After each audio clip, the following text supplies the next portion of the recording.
sort of waiting for this Nvidia move, $4 trillion, a big milestone for the company.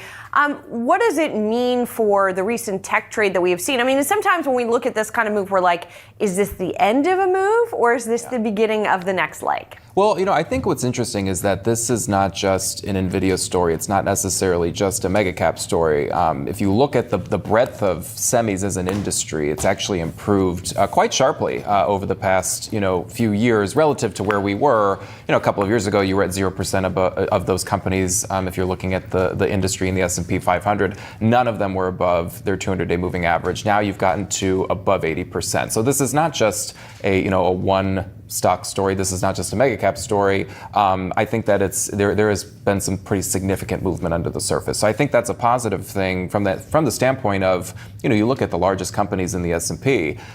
The 5 largest companies by the end of the second quarter, they made up just slightly less than 30% of the S&P 500's market cap. So that concentration risk has definitely crept back into the market, but it's not being accompanied by just a few stocks that are leading the market higher that are actually outperforming. There has been a pretty significant, resurgence in breadth across, not just within semis, but across other, parts of the cyclical components of the market too. Things like industrials, like financials. That's where leadership has been concentrated. And I think that's been a really important story. And so do you think that the move that we've seen in semis, which, as to your point, has been broader than just large cap tech and the largest like an Nvidia, do you think it still has room to go? I mean, if you're going to use breadth as some kind of indicator, yeah, I think there's probably, and I would say up the cap spectrum, much more in the large cap space as opposed to the small cap space, because even within the moves that we've seen in the, what's thought of as the growth world, the mega cap growth stocks, actually, if you look at Russell 1000 growth and Russell 1000 value year to date, their performance is almost identical. Huh. So it's not necessarily this growth versus value thing, but if you look at Russell 1000 growth versus Russell 2000 growth, there's a much bigger discrepancy in year-to-date. In other words, small caps exactly. Are so it's been more of a cap factor story than it has been in terms of, is this just a growth trade or a value trade? There's been almost this sort of sweeping performance from the larger names. But the news about Nvidia stock has returned, mainly for positive reasons. The corporation overtook Apple and Microsoft to reach the $4 trillion market valuation milestone last week. For Nvidia, it has been a dream rally. Even more remarkable is the fact that Nvidia accomplished the accomplishment in spite of losing billions of dollars in quarterly sales in China as a result of the United States tightening regulations on the export of expensive artificial intelligence AI chips to the nation. On Wednesday, July 16th, Nvidia CEO Jensen Huang is scheduled to give a media briefing while in China. Prior to his second visit this year, Huang had a meeting with President Donald Trump. Meanwhile, the CEO of Nvidia has been asked in a bipartisan letter by U.S. senators to avoid meeting with representatives of any businesses that are listed on the entity list, have ties to the PRC's military or intelligence apparatus, or are suspected of engaging in activities that compromise export controls. Losing access to the China AI accelerator market, which we believe will grow to nearly $50 billion, would have a material adverse impact on our business going forward and benefit our foreign competitors in China and worldwide, CFO Khalid Kress stated during the fiscal Q1 2026 earnings call in May. China was previously Nvidia's second largest market. At the GTC Paris Financial Analyst Q&A event last month, Huang emphasized that Nvidia is presently assuming zero revenues from China AI chip sales, and he urged the analyst community to assume the same in their models. Nvidia's China business has completely collapsed. Huang referred to any benefit from that scenario as a bonus, and hinted that chip export restrictions may be a negotiating tactic in U.S.-China trade negotiations. According to Huang, Nvidia's AI chips are over 5 times more efficient than Huawei's, while Chinese rivals are lagging behind by a few years. However, he stated that China can employ more indigenous chips, expand the number of data centers it is constructing, and take advantage of lower power prices than the United States. Huang has argued in favor of permitting the export of AI chips to China and has repeatedly stated that the export prohibition is ineffective and is, if anything, encouraging Chinese innovation. Meanwhile, Silicon Valley's hiring and acquisition frenzy has given the AI rally fresh life. For example, Meta Platforms has purchased AI voice firm Play AI and bought a 49% share in Scale AI. Additionally, Alphabet announced a $2.4 billion transaction with Windsurf, a coding startup. This deal is more of a talent requirement push, and it will bring in the CEO and other key executives of the firm. Additionally, it was reported that Apple was thinking about purchasing the AI startup Perplexity. In the medium run, Nvidia's cash registers may continue to ring since hyperscalers are not displaying any signs of slowing down their AI capital expenditures. Notably, the demand for AI inference is expected to rise sharply and should more than compensate for any decline in the demand for training models. With OpenAI and Anthropic achieving yearly sales of $10 billion and $3 billion respectively, there are also early positive indications of AI monetization. For comparison, OpenAI's annualized income almost doubled in 6 months, while Anthropic's tripled in 5 months. Another factor propelling Nvidia's growth is sovereign AI, as big nations seek greater control over the technology in light of its growing significance. So what implications does this have for Nvidia's stock? Let's explore that. But first, a big thank you to those of you who've stuck with us this far. Creating these videos takes significant effort and dedication, so if you're enjoying the content, please hit the like button, subscribe to our channel, and share your thoughts on Nvidia stock in the comments. Your support truly helps us grow. Now, let's get back to the video. Huang has been traveling the world for a reason, and during his visits to the European Union and the Middle East this year, he has been promoting sovereign AI. A possible relaxation of export limitations from China or the development of a new chip that Nvidia can sell under the existing regulations might serve as additional catalysts for the firm. According to Huang, that is a bonus, but it would be a substantial one that would contribute billions more to Nvidia's already growing earnings. With a street-high target of $250 on Nvidia, Loop Capital anticipates a more than 50% increase from existing levels. By the way, if Nvidia hits the $250 price barrier, its market capitalization will surpass $6 trillion. Analysts predict that Nvidia's growth engine will continue to accelerate in the upcoming fiscal year, with revenues predicted to increase by 53.2% year over year. The revenues are still higher than what experts anticipate from other Magnificent Seven companies, even if they are predicted to increase by a more realistic 25.7% in the upcoming fiscal year. Furthermore, Nvidia may wind up making far more money than the present projections if its business in China is resumed.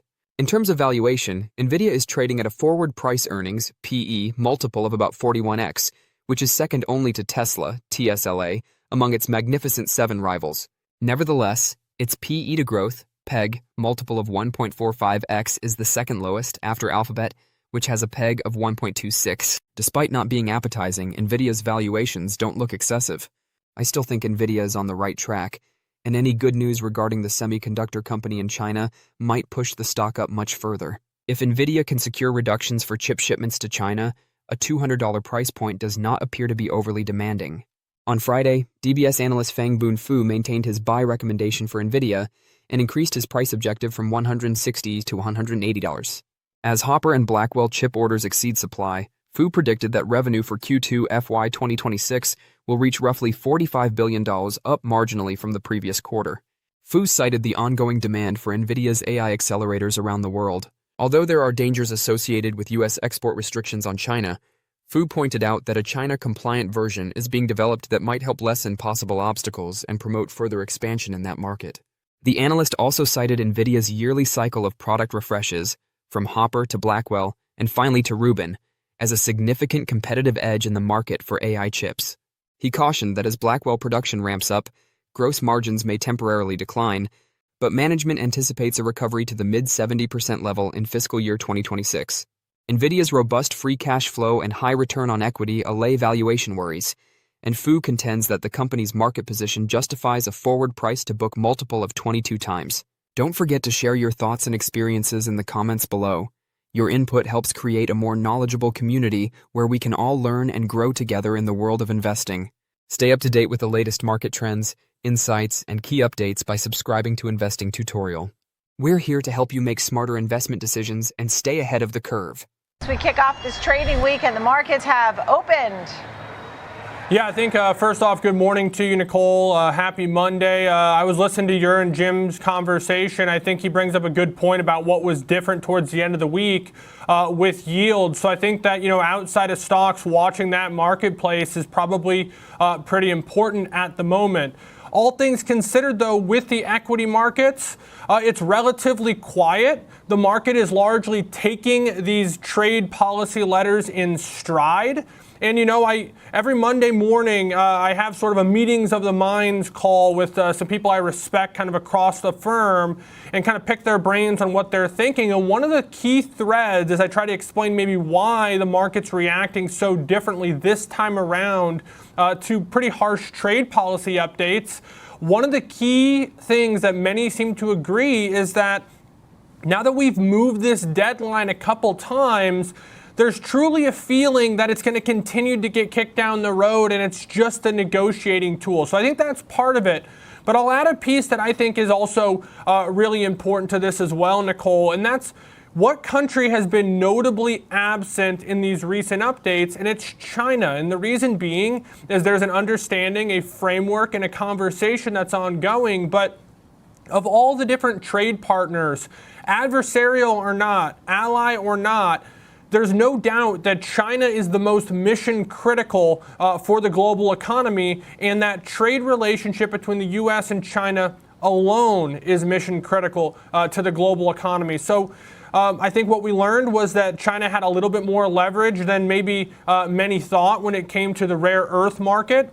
And not necessarily that those commodities or those particular assets are actually rare, but the mining of them, those operations are relatively rare. And China has a really, really strong foothold in controlling those resources. And they were able to play that card in negotiations and apply some leverage. So a long way of saying, unless there's a negative update regarding the trade relationship between the U.S. and China, I would expect more of the same when it comes to trade reactions, sort of these small, shallow dips that are bought.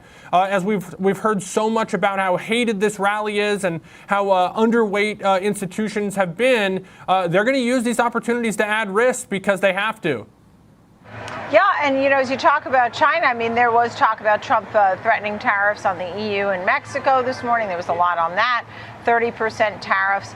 We talked a lot about Canada last week, but to your point, China's such a big story, and it's been somewhat quiet at the moment. Maybe that brings a little relief to a certain extent. The dollar in this 97 range, so still weaker than it had been over the last few years. So we still have that. What stocks are you watching? Anything in particular?